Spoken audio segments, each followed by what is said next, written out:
Salut, c'est Lucky. Journal de bord du projet Droid, on est le 17 janvier 2021. Aujourd'hui, on va enfin aborder le quatrième élément, le dernier pilier qui constitue un actionneur en robotique. Je veux bien sûr parler de la transmission mécanique. Comme son nom l'indique, la transmission, c'est un système qui permet de transmettre un mouvement d'un endroit à un autre du système. Vous connaissez par exemple la transmission d'une voiture qui permet de transmettre le mouvement du moteur aux roues. Et en fait, elle a aussi un deuxième rôle, c'est la réduction. C'est ce qui va nous intéresser aujourd'hui, on va regarder ça plus en détail. Et donc l'objectif, c'est de réduire la vitesse de rotation du moteur. Et c'est dans le but d'augmenter le couple en sortie de l'actionneur. On va faire un échange de l'un vers l'autre. Et ça, on peut le retrouver mathématiquement. Je vais vous montrer, vous allez voir, c'est pas si compliqué. C'est des maths et de la physique de niveau lycée, il y a juste besoin de savoir faire des multiplications et des divisions. Prenons un disque en rotation avec un certain rayon. Il tourne à vitesse constante, qu'on va appeler oméga. Et le rayon, on va l'appeler R. Qu'est-ce qu'on peut dire sur la vitesse linéaire, donc la vitesse qui est tangente au disque, par rapport à la vitesse de rotation du moteur? Il est juste proportionnel à la vitesse de rotation et au rayon. Première formule dont on a besoin. Une autre grandeur, c'est la puissance mécanique. Et la puissance mécanique, c'est juste le produit de la vitesse de rotation fois le couple. Donc c'est nos deux formules de base. Maintenant, si on prend deux disques et qu'on les fait tourner l'un contre l'autre, avec des rayons différents, on se retrouve avec deux disques qui tournent, il y en a un qui entraîne l'autre. Donc chaque disque a son rayon R1 et R2 et sa vitesse de rotation oméga 1 et oméga 2. Et si on regarde en fait la vitesse à l'interface entre les deux disques, c'est la même des deux côtés, c'est une vitesse linéaire V. À partir de ça, on peut en sortir des équations. La vitesse à l'interface, c'est V, c'est la même des deux côtés, donc c'est V1 et V2. Du coup, ça nous donne ça. On va avoir oméga 1 R1 égale oméga 2 R2. Et du coup, si on connaît oméga 1, et qu'on connaît R1 et R2, ça nous permet de connaître oméga 2, donc connaître la vitesse de rotation du grand disque quand le petit disque est en mouvement. Et en fait, c'est juste un rapport entre R1 et R2. Donc vous voyez, c'est tout simple. Donc là, on comprend que si on a un disque plus grand qui tourne, qui est entraîné par un disque plus petit, on va réduire la vitesse. Mais maintenant, ce qui nous intéresse, c'est de savoir ce qui se passe au niveau du couple. Dans un système, rien ne se crée, rien ne se perd, tout se transforme. C'est la loi fondamentale de l'échange équivalent. La puissance mécanique dans les deux disques est identique. P1 égale P2. Oméga 1 taux 1 égale oméga 2 taux 2. Et en fait, dans cette formule, on peut remplacer oméga 2 parce qu'on a trouvé juste avant qu'on pouvait l'exprimer en fonction de oméga 1. Et on retrouve notre rapport de réduction. Oméga 1 s'annule des deux côtés et on se retrouve avec plus qu'une formule en fonction des couples. Et là, on se rend compte que taux 2, c'est R2 sur R1 taux 1, donc c'est l'inverse. Pour simplifier, si on appelle ce rapport de réduction, donc R1 sur R2, si on l'appelle K, on se rend bien compte que on va diviser la vitesse par K, mais par contre on va multiplier le couple par K.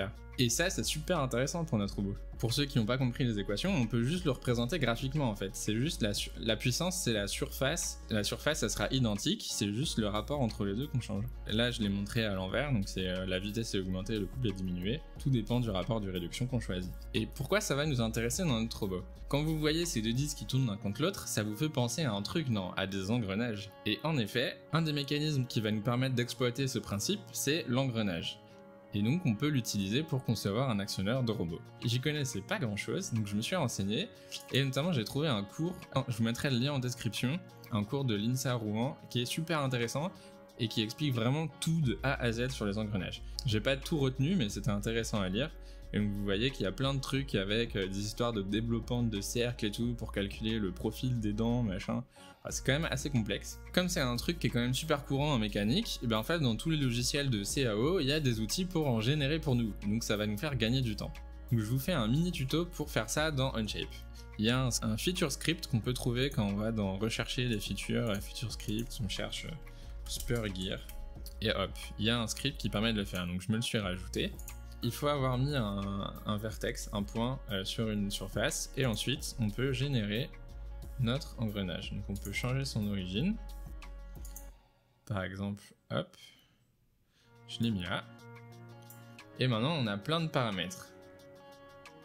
Alors le truc le plus important qui définit un engrenage, ça va être son module. L'espacement entre les dents et la taille des dents, donc plus on met un module petit, plus on aura un engrenage fin. Et ce qui est important aussi, c'est le nombre de dents. Et en fait, ce qui va créer notre rapport de réduction, c'est le rapport du nombre de dents. On va mettre 40 dents et un module de 1 mm. Et donc voilà, on a notre premier engrenage. Et pour le deuxième, je fais la même chose. Cette fois, on va mettre 80 dents. On va garder un module de 1 mm. Et on va le placer ici. Et voilà. Derrière, on va aller dans Assembly et on va créer un assemblage avec nos deux engrenages. Donc hop, on les prend. Il faut créer des mates revolute et on a juste à prendre une surface, le mettre là, on inverse le sens, voilà pour le premier, on va faire pareil pour le deuxième, hop, on les met dans le bon sens. Donc là j'ai juste créé deux mates revolute, donc ils peuvent tourner autour d'un axe de rotation, ils sont pas reliés ensemble. Et donc pour ça il faut créer une relation de gear et le faire entre le petit et le grand. On met le ratio, donc là je crois que j'ai un ratio de 2. Et ensuite on n'a plus qu'à animer. On peut mettre une petite loupe. On augmente pour que ça fasse un tour complet. Et tada! Et voilà, bon du coup je galère à mettre les dents au bon endroit, mais vous voyez qu'on peut assez facilement créer un petit mécanisme à base d'engrenage dans Onshape. Je pense que c'est la même chose dans d'autres logiciels comme Fusion 360, etc. Et du coup derrière on peut s'amuser à les imprimer en 3D. Pour ça il y a des petits trucs à connaître quand même je pense, donc je vais vous montrer avec une roue que j'ai dessinée. Donc là j'ai importé ma roue dans Slicer et au niveau des réglages d'impression, la hauteur de couche c'est pas si important que ça, donc moi j'ai mis un truc intermédiaire.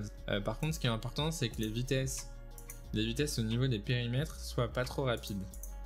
Donc restez conservateur parce qu'on a besoin que le profil soit dessiné de manière assez précise. Donc voilà, on met des trucs comme ça, le remplissage peut aller plus vite. Et surtout moi ce que j'ai mis c'est que j'ai augmenté le nombre de périmètres. C'est quand même des pièces qui vont être soumises à un gros stress mécanique et donc l'idée c'est que je mets pas mal de périmètres pour que derrière la dent soit solide. Mettez pas plusieurs pièces sur le plateau, mettez cette option là, compléter les objets individuels. Si je vous montre sans, en fait la buse elle va faire que se déplacer d'une couche à l'autre. Enfin si votre machine n'est pas très bonne, ça va créer plein de filaments à cause du chemin entre chaque couche. En fait, vous allez vous retrouver avec une dent qui est un peu dégueulasse parce qu'il y aura plein de blobs. Et c'est pas ce qu'on veut quoi, on veut que ce soit précis. Donc pensez à mettre cette option ou à simplement faire des G-codes séparés pour chaque pièce. Et là vous aurez des engrenages de toute beauté. C'est de toute beauté!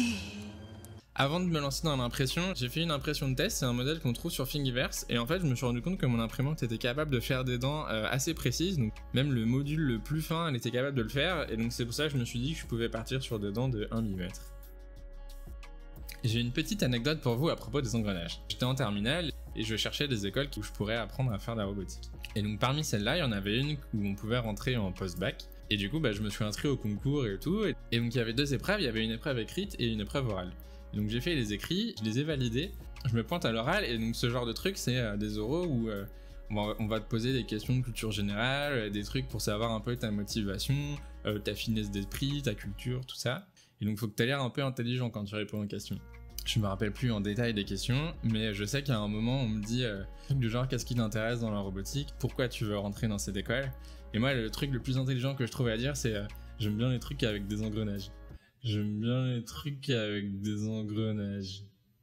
Et du coup j'ai pas été pris en fait dans cette école. Gros échec quoi. Mais bon c'est pas grave, je me retrouve 10 ans plus tard à faire des engrenages imprimés en 3D et ouais j'aime bien ça en fait, je m'éclate. Et ça m'a pas empêché de faire des études dans la robotique. C'est tout pour aujourd'hui et donc la prochaine fois on pourra voir comment utiliser ces engrenages pour concevoir l'actionneur du robot. J'espère que vous avez appris des choses, n'hésitez pas à me poser des questions en commentaire ou à faire des remarques. Partagez la chaîne à une personne qui peut s'intéresser à la robotique. Et sur ce, transmission terminée.